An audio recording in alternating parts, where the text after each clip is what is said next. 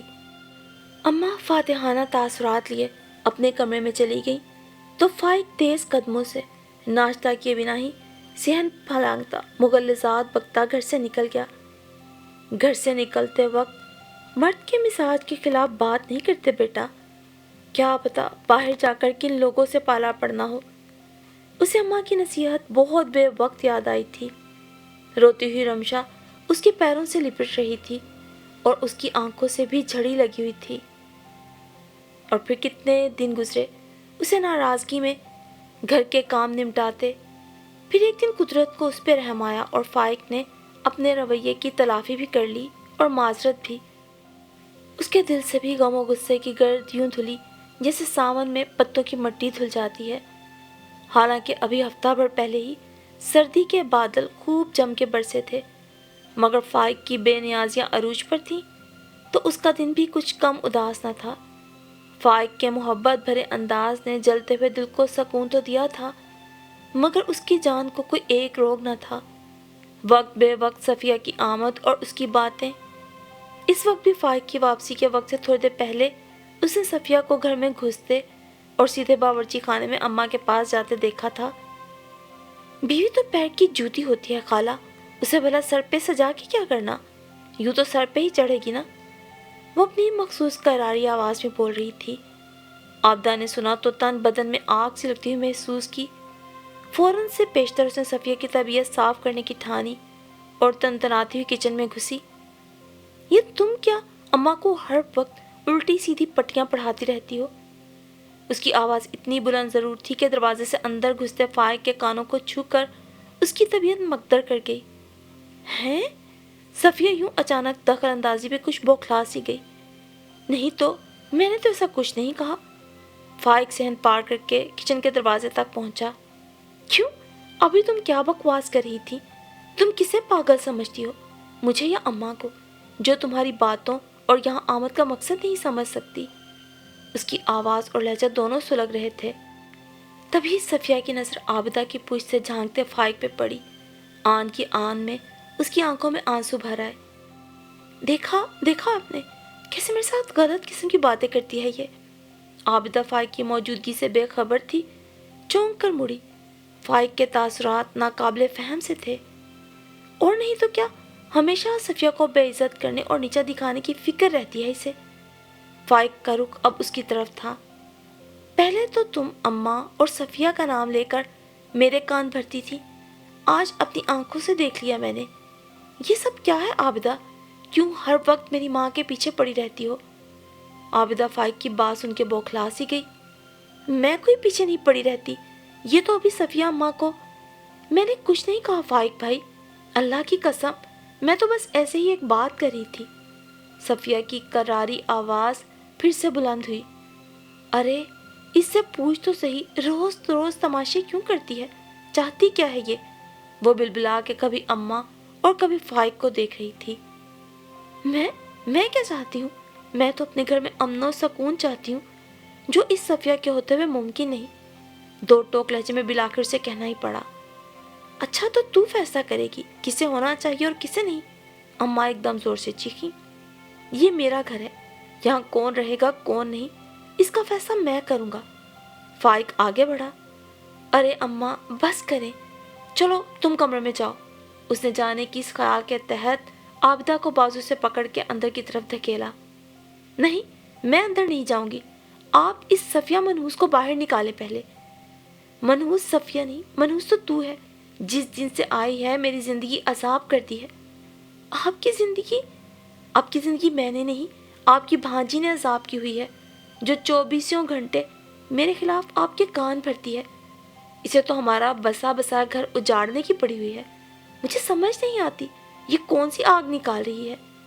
عابدہ کی بھی ضبط کی تنابیں ہاتھ سے چھوٹی اور فائق نے ایک بار پھر امی کو چپ کرانے کے لیے اسی پہ ہاتھ اٹھا لیا۔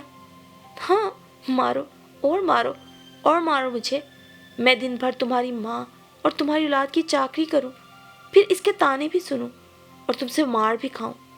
یہی سزا ہونی چاہیے تم سے شادی کر کے ہونے والی غلطی کی۔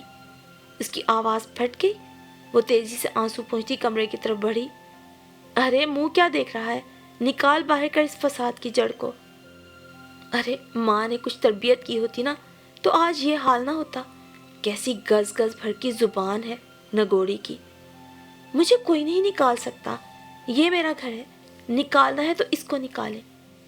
کمرے کی طرف جاتی عابدہ نے مڑ کر وہیں کھڑے کھڑے جب کہا تو اس کی بات پر اماں چیل کی طرح جھپٹی اور اسے بازو سے پکڑ کے صحن میں گھسیٹنا شروع کر دیا۔ وہ اپنا توازن کھو بیٹھی اور صحن میں گر گئی، لیکن اماں کو اس پہ کوئی ترس نہ آیا۔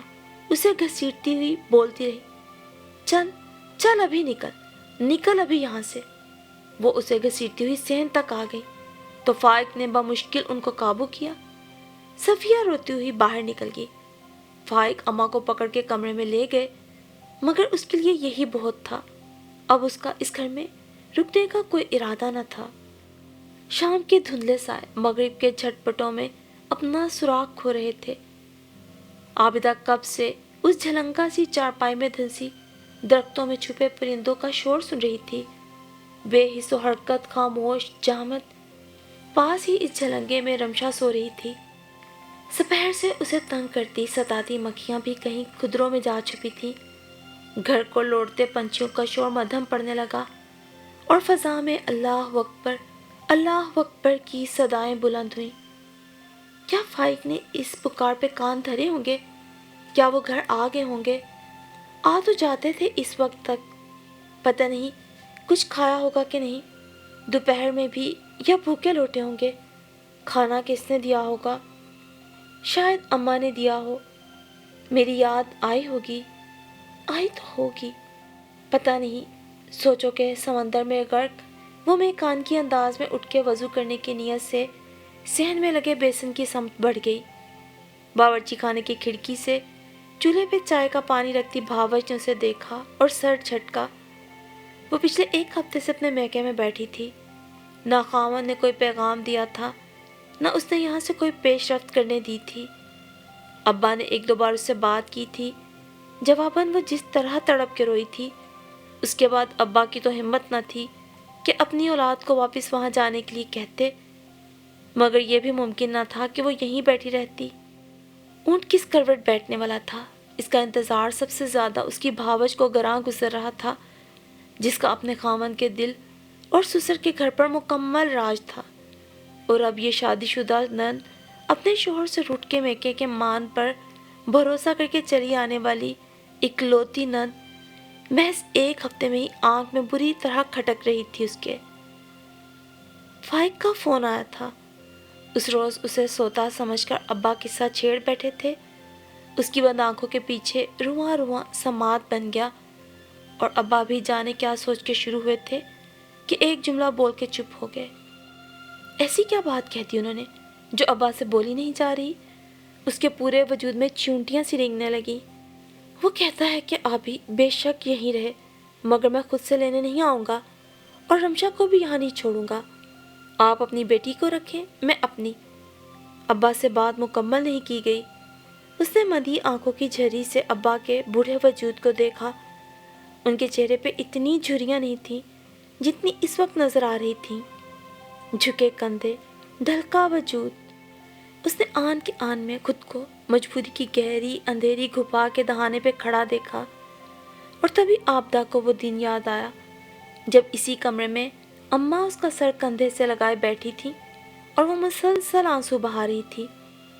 میں نے کہہ دیا اماں بس، میں اس گھر میں قدم نہیں رکھوں گی، دھکے دے کے نکالا ہے ان کی اماں نے مجھے۔ اس نے بلک بلک کے روتے ہوئے سامنے بیٹھے فائق کی ملامت کی، جو سر جھکائے مجرموں کی طرح سن رہا تھا۔ اس دن وہ اسے منانے اور لینے ہی آیا تھا۔ دو کوڑی کی عزت نہیں میری، جب جو دل چاہتا ہے، جس کے سامنے دل چاہتا ہے سناتی رہتی ہیں۔ اور بیٹی کی کانوں کو پھاڑ ڈالنے والی آواز اماں کے دل میں لگ رہی تھی۔ یہ سچ تھا کہ عابدہ نے اپنے باپ کے گھر میں ہوش سنبھالنے کے بعد پہلی بار اتنی اونچی آواز میں ہنگامہ کیا تھا۔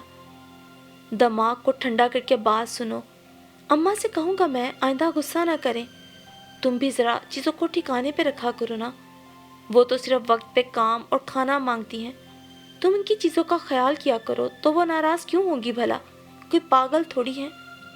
مایوس ہو کر وہاں سے نکلنے سے پہلے فائق نے دھیمے سے کہا تو وہ روتے روتے سوچ میں پڑ گئی، کیا میں ان باتوں پر ناراضگی کی وجہ سے گھر سے نکالی گئی ہوں؟ اس نے بے حد غصے سے فائق کو گھورا، تو کیا میں کھانا نہیں پکاتی، صفائی نہیں کرتی، سب میں ہی تو کرتی ہوں؟ کب صفیہ کی آنکھوں سے دیکھنا اور اماں کے کانوں سے سننا چھوڑو گے؟ کب؟ وہ ادب و آداب کی تمام حدیں کراس کر گئی تھی۔ جواباً فائق ایک شکوہ بھری نگاہ اس پر ڈال کے چلا گیا تھا۔ پھر کیا کہا آپ نے؟ اور وہ جو ماضی کے اندھیروں میں کھوئی ہوئی تھی اچانک اماں کی آواز پر حال میں آ گئی۔ میں کیا کہتا؟ میری تو نہ اس کی ضد سمجھ میں آتی ہے نہ اس کی ہٹ دھرمی۔ میں نے کہا بھی پیار محبت سے آ کے لے جاؤ، مگر وہ بھی اڑ گیا ہے۔ خیر یہ تو ہمیں بھی پتہ ہے کہ اپنی آبی کام کے معاملے میں ذرا ماٹھی ہے۔ اماں کے لہجے سے بے بسی سی چھلکی اور گرم لحاف میں دبک کر لیٹی آبی کے بستر میں جیسے آگ سی لگ گئی۔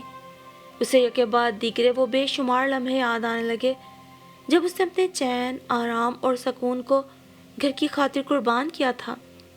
شدید سردی میں ننگے پیر پھرنے والی عابدہ نے نور کے تڑکے بیدار ہو کر صرف اپنی ساس کو تکلیف سے بچانے کی خاطر پانی گرم کر کے بالٹیاں بھری تھیں، دھوپ میں زیتون کے تیل سے ان کے کمزور جسم کی مالش کی تھی۔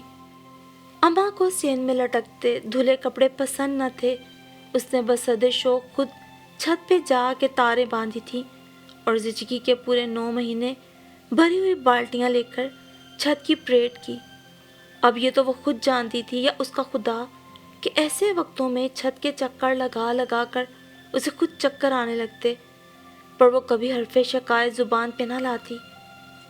کہنے والے تو کہتے ہی تھے کہ 2 بندوں کے گھر میں کام کتنا ہے، مگر دیکھنے والوں نے یہ بھی دیکھا کہ گھر کے راشن میں کوئی مسالہ ایسا نہ تھا جسے چن کر صاف کیے بغیر ڈبے میں بھر دیا گیا ہو، اور ڈبے کیسے ہمیشہ چم چم کرتے تھے۔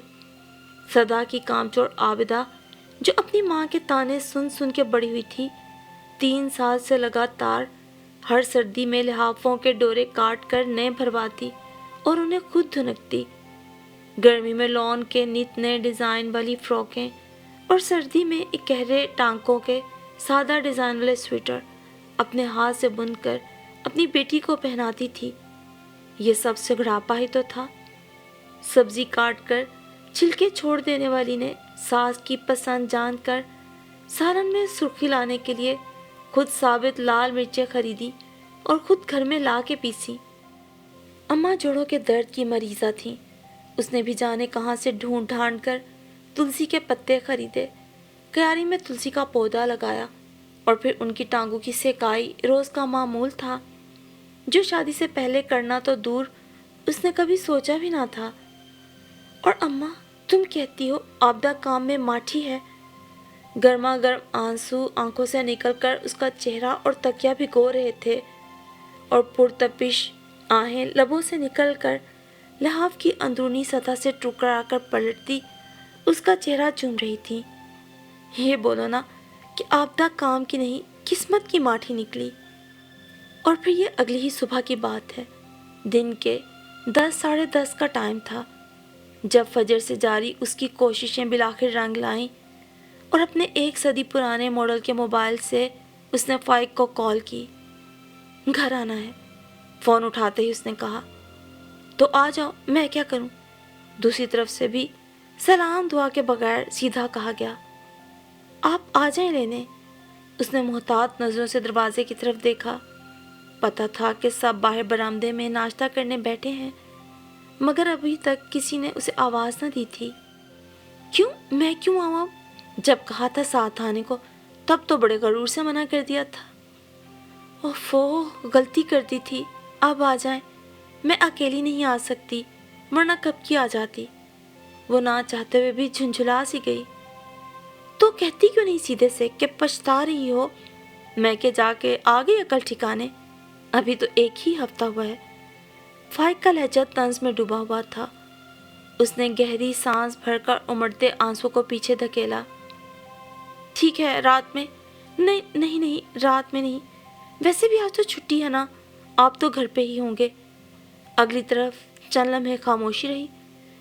اس کا دل کئی بار ڈوب ڈوب کر ابھرا۔ ٹھیک ہے، آتا ہوں ابھی۔ اس نے بھی جلدی سے لائن کاٹ کے موبائل پلنگ پہ پھینکا اور بات بنانے لگی۔ ناشتے کا دسترخوان سمیٹنے کے بعد شاید اماں کو یاد آیا تھا کہ عابدہ ناشتہ کرنے کمرے سے باہر نہیں نکلی۔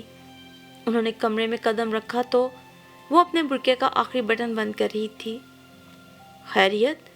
یہ کہاں کی تیاری پکڑ لی؟ وہ چونک سی گئیں۔ گھر جا رہی ہوں اماں، ان کا فون آیا تھا ابھی، کہنے لگے تیار ہو جاؤ، میں فوراً آ رہا ہوں لینے۔ اماں اس کا خوشی سے بھرپور لہجہ سن کر مشکوک نظروں سے چند لمحے اسے دیکھتی رہیں۔ تیرے ابا کو بتا دوں؟ ہاں بتا دیں، مگر وہ جلدی میں ہوں گے، شاید اندر نہ آ سکیں، میں باہر کے باہر ہی چلی جاؤں گی۔ اماں کے باہر جاتے جاتے اس نے بات مکمل کی اور فوراً منہ موڑ کر آنکھوں میں آئی نمی کو صاف کیا۔ کالے اسکارف کو چہرے کے گرد کستے ہاتھوں میں کپ کپاہٹ اتر آئی تھی۔ کچھ ہی دیر بعد دروازے پہ بائک کا مخصوص ہارن بجا۔ وہ خود ہی دروازہ کھولنے لپک گئی۔ ممکن تھا فائق اندر آتا تو کوئی نئی بحث چھڑ جاتی، مگر اس نے موقع نہیں دیا۔ جلدی جلدی سلام دعا کر کے بچی کو گود میں اٹھایا اور گھر کی راہ لی۔ پچھلے 3 سال کم اس ایک ہفتے میں عابدہ یہ بہت اچھے سے جان گئی تھی کہ اب اپنے میکے اور سسرال دونوں جگہ اسے ہی اپنا بھرم رکھنا تھا۔ اگر جو یہاں سے بات کھل جاتی کہ آبی نے خود ہی فائق کو فون کر کے بلایا تھا تو بھلے اماں اور ابا اس کی اس نیکی پہ جی اٹھتے، مگر بھابھی ضرور جتاتی۔ سو عافیت اسی میں تھی۔ رشتوں کا اصل روپ تو وہ بہت پہلے سے جانتی تھی، مگر سمجھی اب تھی۔ ہر جگہ کوئی نہ کوئی ایک آزمائش تو ہوتی ہی ہے۔ وہاں اگر اماں کی بھانجی صفیہ اس کی زندگی کے لیے ایک آزمائش بن گئی تھی تو یہاں کون سا بھابھی نے کوئی کمی چھوڑی تھی۔ بائک واپسی کے لیے فراٹے بھر رہی تھی۔ فائق کا اتنی جلدی مان جانا اس بات کا غماز تھا کہ وہ بھی اس کی دوری سے تنگ آ چکا تھا اور کہیں نہ کہیں چاہتا تھا کہ وہ واپس آ جائے، جبکہ بائک پر اپنے مجازی خدا کی کمر میں استحقاق سے بازو حمائل کر کے بیٹھی وہ چپکے چپکے سوچ رہی تھی، کام اور قسمت کی صحیح، پر اماں تمہاری عابدہ عقل کی ماٹھی نہیں، بھلے وقت میں ہی سمجھ گئی اور اپنا گھر ٹوٹنے سے بچا لیا۔ اور یہ تہیہ تو اس نے دل میں کر ہی لیا تھا کہ اب پھر سے کبھی بات اس مقام تک نہیں جانے دے گی کہ گھر سے نکال کے بے گھر کر دی جائے، کیونکہ بھلے تلخ سہی پر تھا تو سچ، اور عابدہ بھی سمجھ گئی تھی کہ شادی شدہ عورت کا کوئی گھر نہیں ہوتا۔ یہ الگ بات کہ اپنے شوہر کے گھر کو گھر بنانے میں عورت اپنی زندگی، صحت اور تمام مثبت قوتیں تیاگ دیتی ہے، پھر بھی کامیابی اور ناکامی کا انحصار کہیں نہ کہیں شاید قسمت پر ہی ہے۔